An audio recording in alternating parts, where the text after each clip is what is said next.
Fans మనోభావాలందరినీ దెబ్బతీశారు ఆయన MLA గారు. ఇక్కడ మేము పర్సనల్ గానే వెళ్తున్నామండి. ఇక్కడ పార్టీ అని అనుకోవట్లే, ఆయన టీడీపీ ఎమ్మెల్యే అయి ఉండొచ్చు. కాకపోతే ఇక్కడ ఏంటంటే పర్సనల్ గా ఆయన వ్యాఖ్యానించాడు కాబట్టి ఆయన పైన మేము ఆల్రెడీ నిన్నంతా ఇల్లు ముట్టడి చేయడానికి ప్రయత్నించాం. మా ఫ్యాన్స్ అందరూ ప్రతి జిల్లా నుంచి వచ్చారు.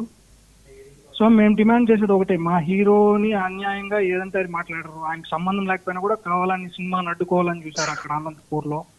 సో మేము ఆల్రెడీ డిమాండ్ చేసాం. ఇప్పుడు 2 days అల్టిమేటం ఇచ్చాం. అండ్ ఇప్పుడు డిమాండ్ చేస్తుంది కూడా మేము ఒకటి, బహిరంగంగా క్షమాపణ చెప్పాలి.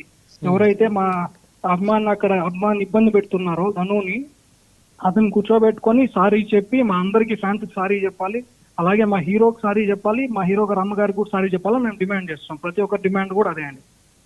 ఓకే.